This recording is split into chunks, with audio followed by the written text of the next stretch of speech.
Hello everybody, welcome back to another episode of Cryptic Critiques. Today we're going to be looking at Thor Love and Thunder. This movie was definitely one of my most anticipated MCU projects, mostly because I love Gore. I was very excited to see him. I thought he was going to be really cool and really scary, one of the best MCU villains. And also because I loved Ragnarok and I was very excited to see another Taika Waititi Thor film. I do have to say, after watching this, I was a little disappointed. While I don't think this is a bad movie, I think my expectations were really high, especially coming off Ragnarok. I mean, it was understandably high because Ragnarok is an amazing film. It's definitely top 10 Marvel movies, maybe even top 5, I don't know. But I was very excited for this. Now, before I talk about the bad stuff about this movie, the stuff I didn't like, I do want to talk about the good stuff, or at least the things that I really enjoyed about this movie. First of all, the star of the show, Gore, played by Christian Bale, is amazing. He's definitely a top 3 MCU villains. I still think Thanos is better. I don't know if he's better than Goblin,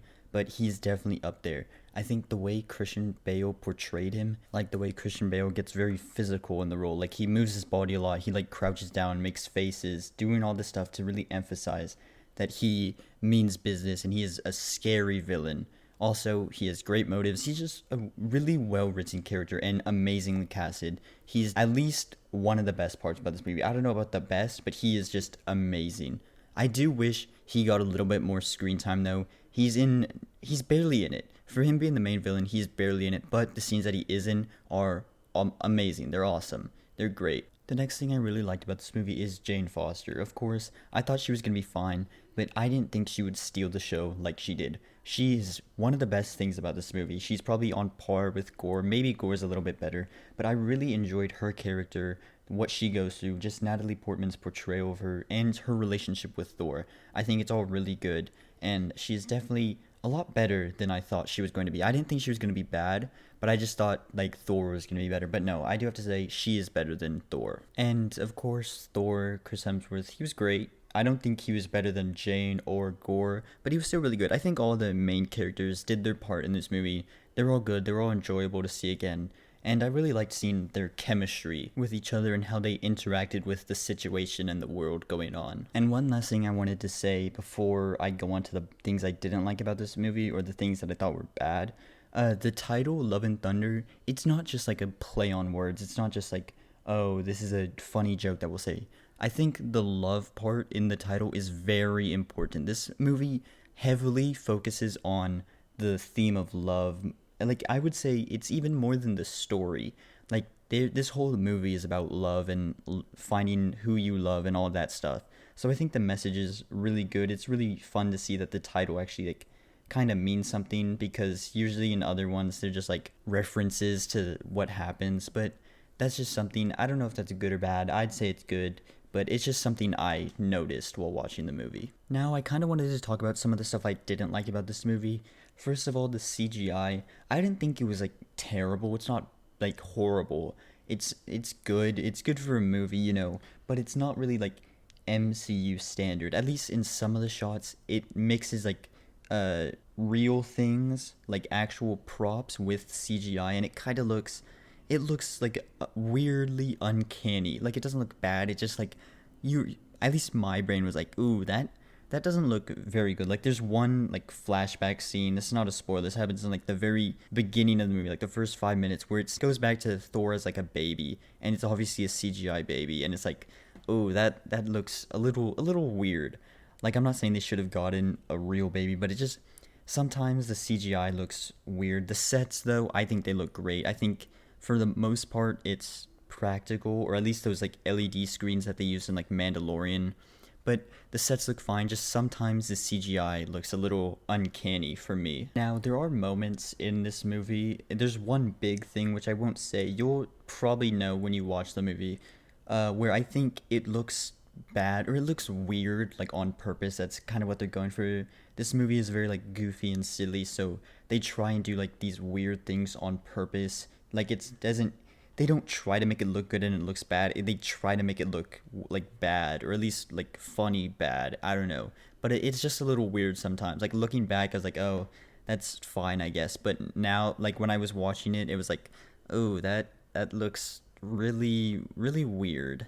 Next thing I wanted to talk about was the humor in this movie. Now, I'm not saying I didn't laugh at anything. I did find myself like giggling at some of the jokes. Some of the time I went like, huh, that's pretty funny. But most of the time I felt like the jokes fell really flat. I just really think they like forced it on you. Like they tried to make everything really funny. Like I think Ragnarok was really funny, but I think they just took Ragnarok and dialed it up so much to where it's kind of like it's only jokes, and most of them aren't that funny. Now, I was in a pretty packed theater and I heard some people laughing at some of the jokes, so I did hear some people laughing at the jokes, but for the most part, I think they really tried to like force it on you that you need to laugh at everything when most of the jokes kind of fell flat. Now, even with the really hard comedy factor of this movie, I do think it did have some good scenes where it's not comedy, some very emotional scenes, like sad stuff, tense stuff, and very like heartwarming stuff. Of course, whenever gore is on screen, it's very tense. I don't really remember any time they actually made a joke with gore on screen. I think for the most part, he is a very scary villain. Now, there are some very emotional scenes. A lot of the stuff with Thor and Jane, especially in the later half of the movie, it gets very like, oh, this is very heartwarming, but this is also very sad, you know? So I do think it does a good job of mixing that in, but the one thing I do have to say is that it really gets forgotten with all the comedy in this movie. Now, I do think the movie kind of lacks in story. I think the story was fine. It's nothing special. I think Ragnarok did it much better. And I think this movie really does focus on the characters and their relationships more than the overarching story of trying to stop gore. And one thing I forgot to mention about the stuff I liked is that the fighting scenes in this movie are amazing, especially the one, it's in the trailers where it's like a black and white filter over the movie. That scene is so cool, and I love just like the direction Taika Waititi did with that and like how they did it. It's just really cool.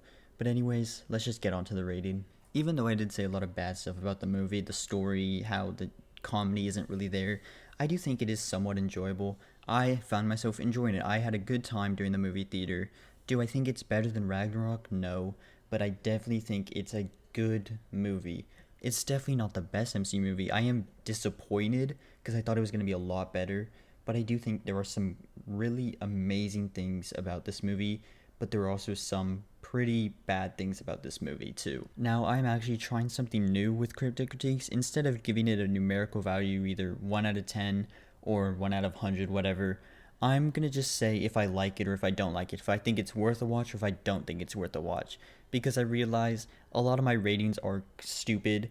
I am going to fix that in the future with a special video coming out soon, maybe.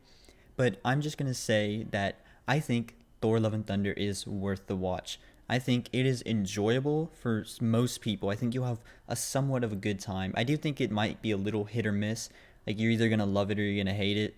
But I think if you enjoyed Ragnarok and you can stand like Ragnarok times 10, you're going to love this movie. But if you hated Ragnarok, you're definitely going to hate this movie. Like, it's no doubt. If you thought Ragnarok was fine, you're probably also going to hate this movie. But I just think it is worth the watch, just to see Gore in action and Jane and Thor and all the characters. I think if you don't care about the story or the cheesy, kind of cringy at some points humor, then you're just gonna love Gore. So I think it is definitely worth the watch. I do have to say, if you're not a hardcore MCU fan, then you might just want to wait till it's on Disney Plus, or you might just want to skip it entirely. I don't know. It's really up to you. While I did enjoy this movie a lot, I don't think it's one thing I'd be like, you have to watch this movie. It is amazing. It is the best. It's just great. So if you don't really care about the MCU, you can skip it. If you like Thor, you should watch it. It's definitely better than Dark World. It's definitely better than the first one. It's not better than Ragnarok though, but it's fun to some people. It's fun sometimes. That's really all I can say. But anyways, that is all for today's video. Thank you all so much for watching. I really do appreciate it. Tell me in the comments if you like this new thing of me just saying if it's worth a watch or not, and I will see you all in the next one. Goodbye, everybody.